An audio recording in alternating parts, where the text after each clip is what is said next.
Hi, my name is Kate Dyer, and I am a parent volunteer and am the president of the Bridgewater Raynham Special Education Parents Advisory Council.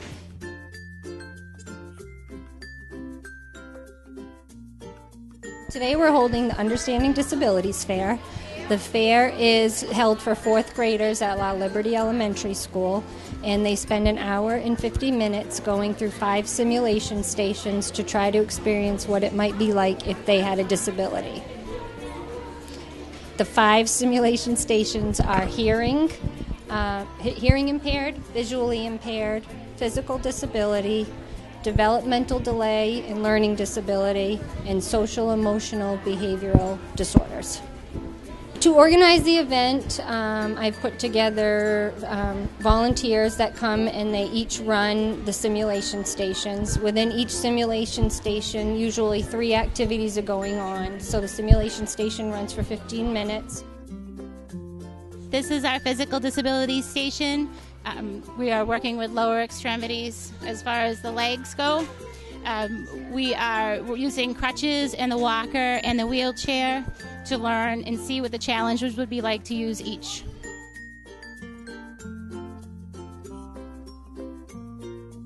So they're going to try writing their names first with the opposite hand, and then they're going to try to cut out a circle like these with the opposite hand, and they can only use their elbow to hold the paper down or to write with. So they're going to have the paper down with their elbow and cut with the opposite hand. This is the physical disability station, and we're doing 2 simulations here. We're having the children try using their non-dominant hand to put on a sweatshirt and zip it, and then also using their non-dominant hand to tie a shoelace. They can't use, most of them are right-handed, so they can't use their right hand. They just use their left hand to try to tie it, and that's what we're doing here, is to see what it's like to have a physical disability. So we're at the La Liberty Understanding Disability Fair, and this simulation was a simulation for social emotional behavior disorders, so particularly a simulation for ADHD and Tourette's. So one of the simulations was the ADHD simulation, where the screen would blink or different images would come on, so it would be like an example of what a child would feel like when they're being distracted and looking around, or people are making noise and they can't focus on their work. And so the activity was they're supposed to be trying to pay attention and then answer the questions at the end, and hopefully they get an idea of what it's like when you're being distracted. The other simulation was a mental tic simulation, which would be part of Tourette's, which is Tourette's is made of or composed of vocal and motor tics, neurological, that cannot be controlled. And it was an example of if you had this mental tic in your mind over and over repeating itself while you were trying to work, how difficult would it be to focus on what you were doing and produce the work necessary to be successful in school.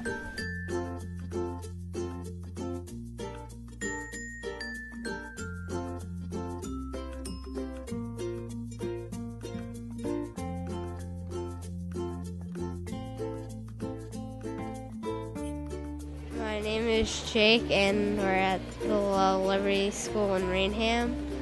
And my favorite thing was the blind site.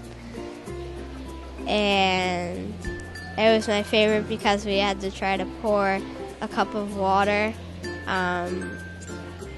with a blindfold on. When we put the masks on and people walked us around. The blind-sighted thing over there. The wheelchair and like the crutches. The wheelchair and the crutches. We're doing a disability. If you feel you broke your leg or you can't walk, it's not fun to do it on a daily basis. I am acting like I lost my hand, I guess, and I'm writing with my other one, and it's kind of fun, but it's hard too. What we're trying to do here is putting a jacket, a sweatshirt without your right or left hand, with the one where you can't write with. You can get distractions, like you're doing your homework. You would look out the window, you would lose your spot in homework. You had to write the answers down on a piece of paper, and it would show, like, when we're reading, it would show, like, a picture after it. We learned about something that's, like, really, like, frustrating for kids at points because they would be, like, trying to work, and then, like, they would have huge distractions.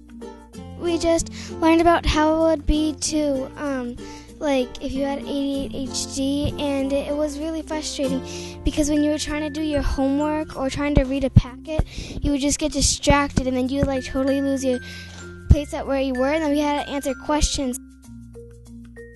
Disabilities are really hard because if you only have one hand, you have to zipper up your coat, put on shoes, and you're going to miss the bus for school because you need a parent to help you almost every day. Disabilities are not something to laugh about. It would be hard and difficult to get around, maybe. You can't see anything and it'll be hard to, like, walk around, but you'll still have the other people to help you with.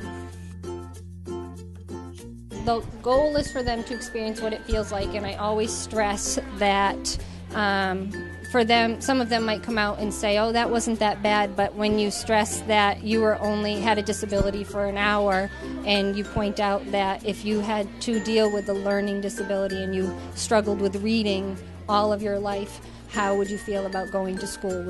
Would it make going to school easy? I think that it's important for children to understand that when they're in a classroom or out in the community that they're going to come across all different types of people with disabilities and without disabilities, and that they all should be treated the same. And just because somebody might act different or need a little more assistance, everybody still wants friends and wants to be understood.